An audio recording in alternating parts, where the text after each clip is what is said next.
Hello story lovers, welcome to story కథల ప్రపంచం. నేను మీ వెన్నెల. ముందుగా ఇంకా ఎవరైనా మన ఛానల్ని సబ్స్క్రైబ్ చేసుకోకుండా ఉంటే please do subscribe our channel. ఇప్పుడు మై డియర్ విలన్ స్టోరీని వింటున్నాను. వీడియోలోకి వెళ్ళే ముందు అందరూ వీడియోని లైక్ చేయడం మర్చిపోవద్దు. ఇక స్టోరీ అది కాదు సామ్రాట్ గారు, నేను మిమ్మల్ని ఆ ఇంట్లో ఒంటరిగా వదిలేయలేను. వాళ్ళ మధ్యలో మిమ్మల్ని నమ్మి మీ అంత బిందాసుగా నేను అస్సలు ఉండలేను అంది మైనా.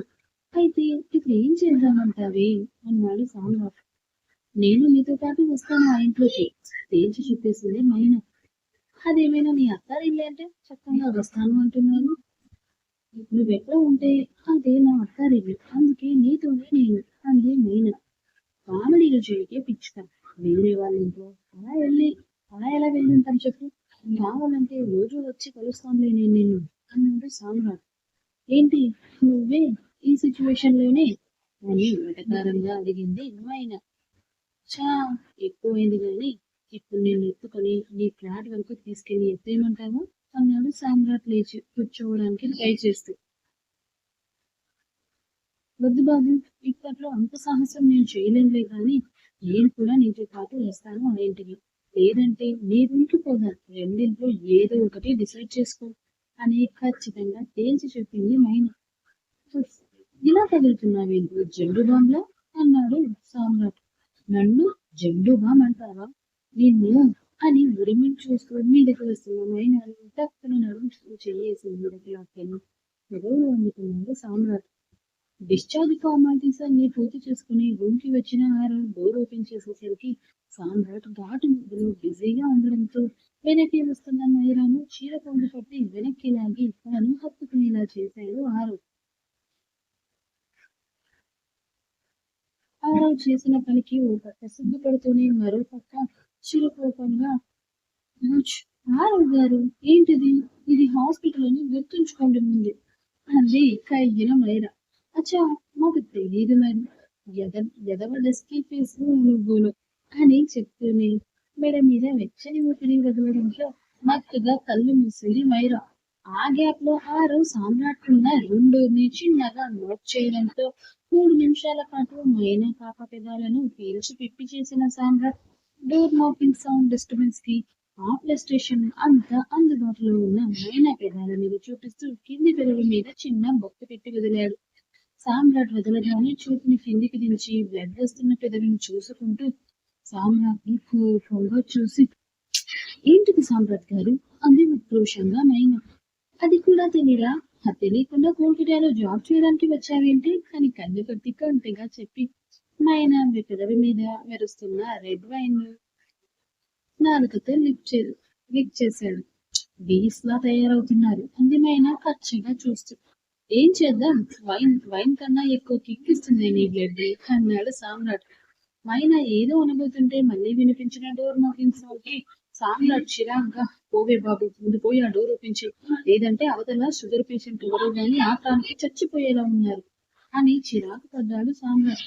సామ్రాట్ కోపానికి మైనా నవ్వుకుంటూ వెళ్ళి డోర్ ఓపెన్ చేసేసరికి ఎదురుగా ఉన్న ఆరవ్ను అతుక్కుని ఉన్న మైరాను చూసి మొహం తిప్పేస్తే మైరాతో కలిసి లోపలికి వచ్చాడు ఆరు. మైరాతో మాట్లాడి మైనా కూడా అక్కడికి వచ్చి ఉండడానికి ఒప్పించిన సామ్రాట్ అరగంటలో హాస్పిటల్ నుండి ఇక ఇంటికి స్టార్ట్ అయ్యారు ముగ్గురు.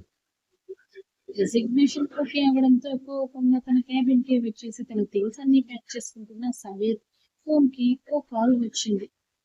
స్క్రీన్ మీద కనిపిస్తున్న ఓ పేరుని చూడగానే అసహనంగా కాల్ లిఫ్ట్ చేసిన సమీర్ హలో అన్నాడు కోపంగా. ఏంటి వాయిస్ మాడ్యులేషన్ లో తేడా వినిపిస్తుంది అని అడిగింది ఓ గొంతు వెటకారంగా అతన్ని. అది విన్న సమీర్ ఇంకా అసహనంగా మారిపోతూ మళ్ళీ ఎందుకు కాల్ చేశావు అన్నాడు కోపంగా. మిస్టర్ సమీర్, నేనెవరు, నేను తలుచుకుంటే నేనేం చేయగలను తెలుసా అన్నాడు అటు నుంచి ఆ వ్యక్తి. సమీర్ కోపంగా, ఎందుకు తెలీదు, నీ పగ ప్రతీకారం కోసం సొంత మనుషులనే మోసం చేస్తున్న ఓ వేస్ట్ ఫెలోవి, ఆస్తి కోసం ఓ ఆడపిల్ల జీవితాన్ని ప్రశ్నార్థకం చేసిన ఓ మోసగాడివి నువ్వు అన్నాడు వెటకారంగా. సమీర్, చాలా ఎక్కువ మాట్లాడుతున్నా, నేను తలుచుకుంటే ఇప్పటికప్పుడు నీ చాప్టర్ ని క్లోజ్ చేసేయగలను అన్నాడు అతను కోపంగా. ఇక్కడ నీకో విషయం అర్థం కావట్లేదు మిస్టర్, నువ్వు నన్ను ఏమైనా చేయగలవేమో, కానీ నేను నీ గురించి ఆరోసారికి చెప్పానే అనుకో, ముందు నీ పరిస్థితి ఏంటో అది చూసుకో. ఇప్పటి వరకు ఆయన జోలికి, ఆయన ఆరో ప్రాయమైన భార్య జోలికి వెళ్ళి నువ్వు ప్రాణాలతో ఉన్నావేమో, కానీ ఈసారి అలా కాదు. ఆయన పంచ ప్రాణాలు తనలోనే నిలుపుకున్న తన కూతురు జోలికి వెళ్ళావు నువ్వు. అసలు నీ చావు ఎలా ఉంటుందో కూడా ఊహించలేనంత భయంకరంగా ఉంటుంది అని చెప్పాడు సమీర్ కసిగా. అవతల వైపు నుండి గట్టిగా అరుస్తూ, ఏంట్రా, వాడి పేరు చెప్పి నన్ను భయపెట్టాలి అనుకుంటున్నావా? వాడికి భయపడడానికి ఇక్కడ ఉన్నది ఒకప్పటి విక్రాంత్ కాదురా. కానీ ఎక్కడ లాక్ చేయాలో నాకు తెలుసు, నాకు బాగా తెలుసు. నువ్వు వాడి మీద చాలా ఎక్స్పెక్టేషన్స్ పెట్టుకున్నావు అని చూస్తూ ఉండు. నీ కళ్ళ ముందే వాడిని ఎలా దెబ్బ కొడతాను అన్నాడు నవ్వుతూ. అటు నుంచి అతని నవ్వు వింటున్న సమీర్కి దవడను బిగుసుకుంటుంటే, ఇప్పుడెందుకు కాల్ చేసావో అది చెప్పు ముందు.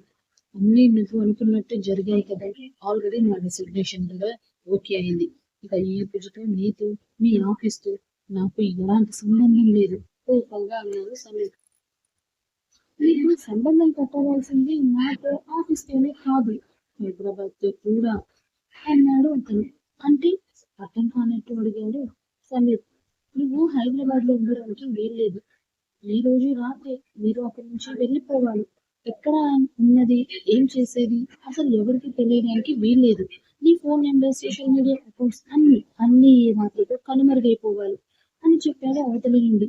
ఎక్కడికి వెళ్ళాలి, ఎక్కడ ఉండాలి అనే దానికి సంబంధించిన ఏర్పాట్లు అన్ని కూడా పూర్తయ్యాయి. నేను చెప్పిన టైంకి నువ్వు రైల్వే స్టేషన్ కి వెళ్తే అప్పుడు తెలుస్తుంది నువ్వు వెళ్లాల్సిన గమ్యం. అప్పటి వరకు ఈ విషయం బయట పెట్టాలని చూసావో, తెలుసుగా ఏం చేస్తాను అనగానే సమీర్ కోపంగా పిడికిలి బిగిస్తూ, నువ్వు నా పేషెంట్ ని టెస్ట్ చేస్తున్నావు మిస్టర్. నేను కేవలం మా అమ్మ గురించి, ఆర్వి గురించి మాత్రమే ఆలోచించి వెనక్కి తగ్గుతున్నాను.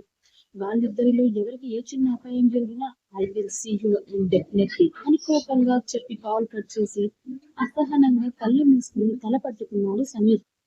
మూసిన కనురెప్పల మాటన అతని అందమైన బాల్యం, అందులో తన తండ్రితో ఉన్న జ్ఞాపకాలు మధురంగా గుర్తొస్తూ ఉంటే, తన జీవితం ఇలా అవడానికి కారణమైన ఆరవని తలుచుకుని కోపంగా పిడికిని బిగించాడు సమీర్. తన తల్లి చేసిన తప్పకి ఒక తల్లి బిడ్డను కోల్పోయిందని తెలియని సమీర్ వాళ్ళ ముందు కనిపించిన వాటిని నిజాలుగా నిర్ధారించుకున్నాడు. తన చిన్నతనంలోనే ఊహ తెలియని వయసులో తండ్రి చనిపోవడం, సింగిల్ పేరెంట్ గా తన తల్లి అతన్ని పెంచుతూ ఈ సొసైటీలో పడిన కష్టాలు, అవమానాలు గుర్తొస్తూ ఉంటే, ఆర్వి కూడా అలాంటి కష్టాలు పడితేనే తన తండ్రికి కూతురు బాధ అర్థమవుతుంది అని అనుకుంటున్న సమీర్ ఆలోచనల్లోకి తనకి తెలియకుండా, తన ప్రమేయమే లేకుండా ప్రవేశించి అతను చేస్తున్న ఆలోచనల స్థానంలో ఆమె అల్లరి తలపులతో దర్జాగా ప్లేస్ ని ఆక్యుపై చేసింది ఆర్వి. తల్లి అతని చిన్నతనం నుండి వాళ్ళ ఆ పరిస్థితికి కారణం ఆరవే అని చెప్తూ తన మనసులో విషబీజాన్ని నాటితే, సమీర్ మనసులో ఎప్పుడో నాటుకుపోయిన విత్తనానికి పగ, ప్రతీకారం అనే ఎరువులు సమృద్ధిగా వేసి చిన్న మొలకగా ఉన్న ఆ కక్ష సాధింపుని మహావృక్షంగా మార్చింది మాత్రం విక్రాంత్ మాత్రమే. ఆరో కుటుంబం మీద పగ, కోపం, పంతంతో నిండిపోయి అమావాస్య చీకటిగా ఉన్న సమీర్ జీవితాన్ని అతడు ఆడించినట్టు ఆడే కీలు బొమ్మగా మార్చి ఆర్బి అనే కీని అతని చేతిలో పెట్టి ఇద్దరిని బొమ్మలు చేశాడు విక్రాంత్ అతని ఆటలో. తనకి తెలియకుండా విక్రాంత్ ఆడే ఆటలో పావులా మారిన సమీర్ కి పరిస్థితి చేజారిపోయేటప్పుడు గాని వాస్తవాలు గ్రహించినా కూడా బయటకు రాలేని ఊబిలో పడిపోయాడు సమీర్. కోపంతో అరవింద జీవితంలోకి వచ్చిన సమీర్కు తెలియని విషయం, ఆర్వీని తను ప్రేమించినట్లు నటించలేదని, అతని సమస్తం ఆర్వీని అయ్యిందని. ఆర్వీ అతని జీవితంలో పాసింగ్ క్లౌడ్ కాదని, అతని జీవిత గమ్యమే తానని తెలుసుకునే లోపే అనర్థం జరిగి ఆమెకు శాశ్వతంగా దూరమయ్యే రోజుకు వచ్చేశాడు సమీర్. ఎక్కడో మొదలైన అతని పగ ఎక్కడ ముగిసిందో, ప్రతిదీ కళ్ళకు కట్టినట్టు కళ్ళ ముందే మిగిలేసరికి కోపంగా బిగించిన అతని కంటి కొనల నుండి బయటకు వచ్చింది ఓ వెచ్చటి కన్నీటి బిందువు. తన క్యాబిన్ డోర్ నోటైన శబ్దానికి కళ్ళు తెరిచి కోపంతో మూసిన సమీర్ కళ్ళు పశ్చాత్తాపంతో తెరుచుకున్నాయి. మరోసారి వినిపిస్తున్న డోర్ నాకింగ్ సౌండ్ కి గట్టిగా బ్రీతింగ్ బ్రీతౌట్ చేసి ఇక తనను తాను తమాయించుకుని అన్నాడు గంభీరంగా. ప్యూన్ వచ్చి అతని సీఈఓ గారు మీకు ఇది ఇవ్వమన్నారు అని చెప్పి ఓ ఫైల్ సమయం టేబుల్ మీద పెట్టి వెళ్ళగానే అది ఓపెన్ చేసిన తనకి అది తన అకౌంట్ సెటిల్మెంట్ డీటెయిల్స్ అని తెలిసి సైలెంట్ గా మిగిలిన ప్రాసెస్ ఫినిష్ చేసుకుని లంచ్ టైం కి ఆఫీస్ నుంచి శాశ్వతంగా బయటకు వచ్చేశాడు సమీర్. 6వ మేళాలతో కలిసి అరవింద మ్యాన్షన్ లో అడుగుపెట్టిన సామ్రాట్ మైనాలకి పైన 6 వాళ్ళు ఉండే రూమ్స్ పక్కనే అదే ఫ్లోర్ లో వేరువేరుగా 2 రూమ్స్ చూపించాడు ఆరు. సామ్రాట్ ఇంట్లోకి రావడం నుండి ప్రతిదీ చూస్తూనే ఉన్నాడు ఆరు. మొదట సామ్రాట్ కి అయిన గాయం విషయం తెలియక కోపంగా చూస్తుంటే తన వెనకే వస్తున్న మైనాన్ని చూసి సంతోషపడ్డాడు ఆరు. ఆ తర్వాత సామ్రాట్ కి కూడా తమ ఫ్లోర్ లోనే రూమ్ చూపించడం తట్టుకోలేకపోయాడు. మళ్ళీ మైనా కూడా అక్కడే ఉంటుందన్న విషయం తెలిసి మళ్ళీ సంతోషం అతనిలో. మొత్తంగా మిక్స్డ్ ఫీలింగ్స్ తో చూస్తూనే ఉన్నాడు. జరుగుతుంది ఏంటో తెలియక అయోమయంలో ఉన్నా గాని తండ్రిని అడిగే ధైర్యం లేక సైలెంట్ గా మైరా రాక కోసం ఎదురు చూస్తూ తన రూమ్ డోర్ లాక్ చేసుకుని ఫోన్ చేతిలోకి తీసుకున్నాడు. సామ్రాట్ కి రూమ్ చూపించి బ్యాండేజ్ తడవనకుండా ఫ్రెష్ అవ్వమని చెప్పి వెళ్ళిపోయాడు ఆరో మైరాను.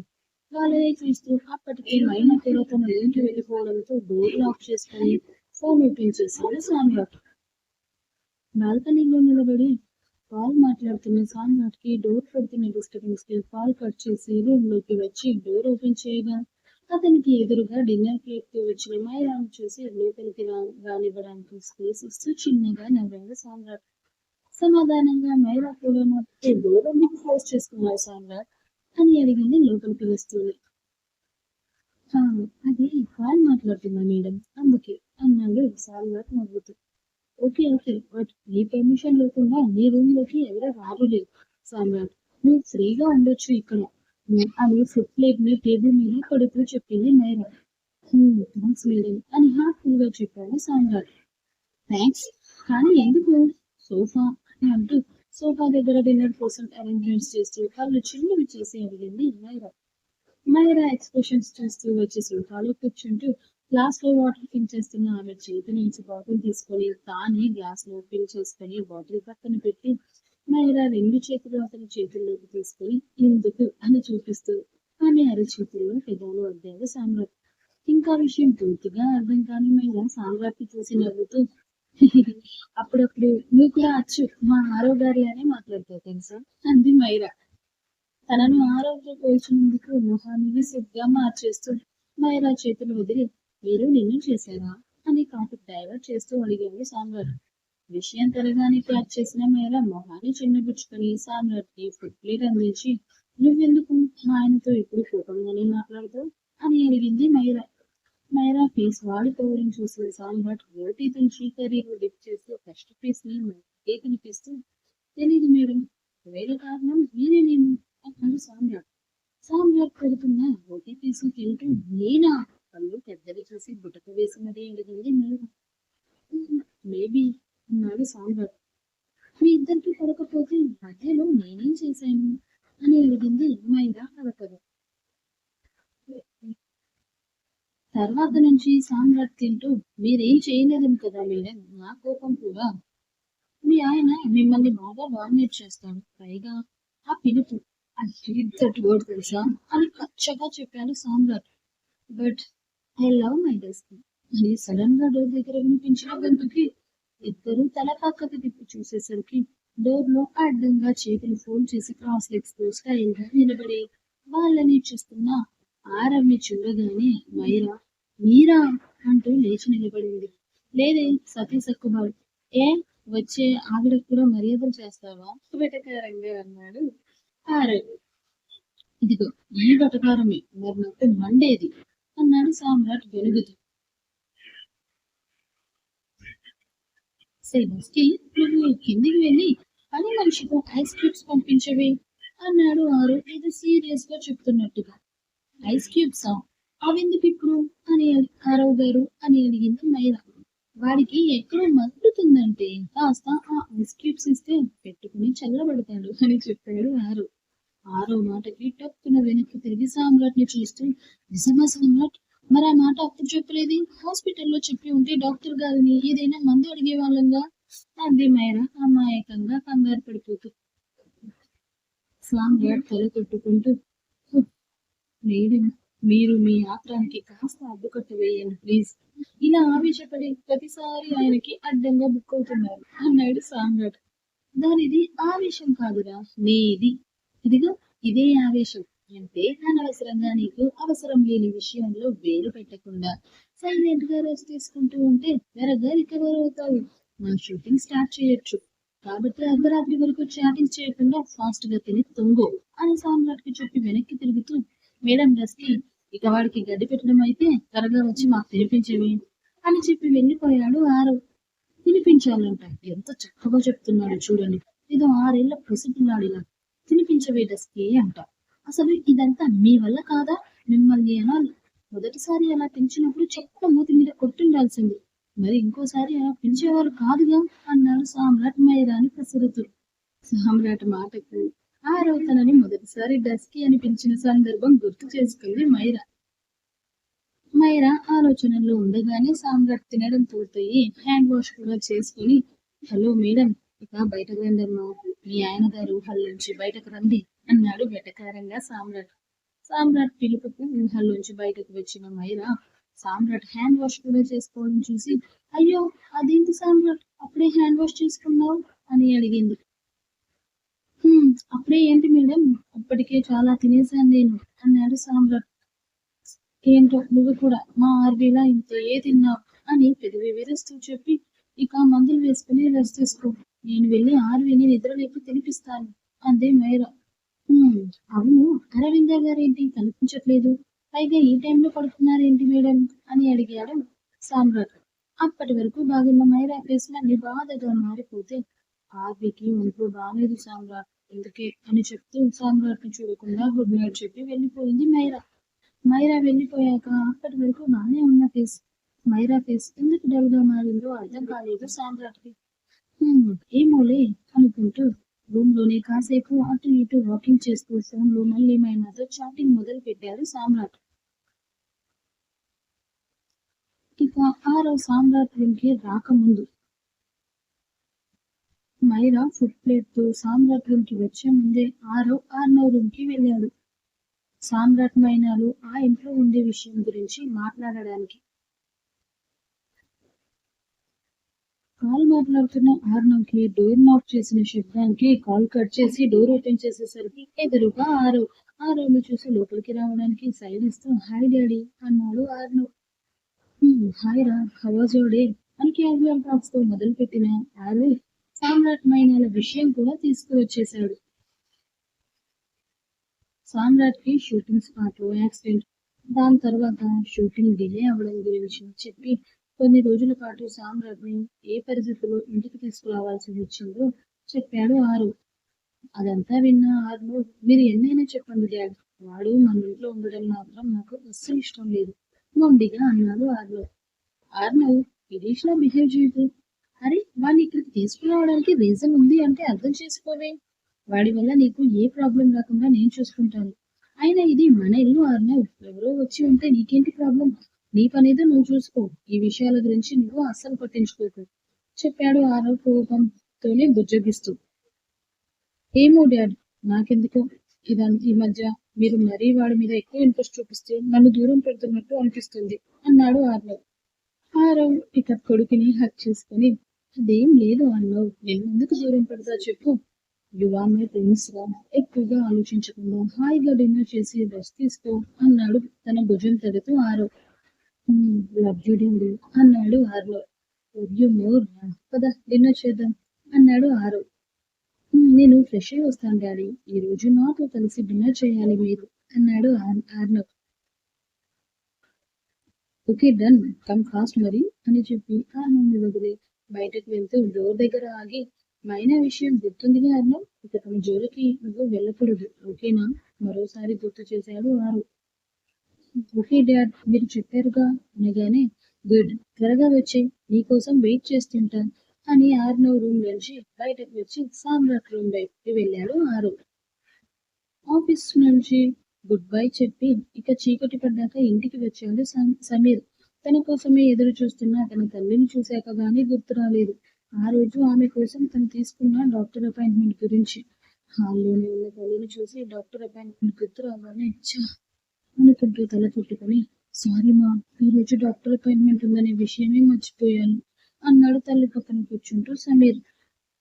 పర్లేదు లేరా, రేపు వెళ్దాం హాస్పిటల్కి అని సైగ చేసి చెప్పి వెళ్ళి ఫ్రెష్ అవ్వు అంది ఆమె. లేదు మా, రేపు మనం ఇక్కడ ఉండడం లేదు, ఈ రోజు మనం ఊరు వదిలి వెళ్ళిపోతున్నాం అన్నాడు సమీర్.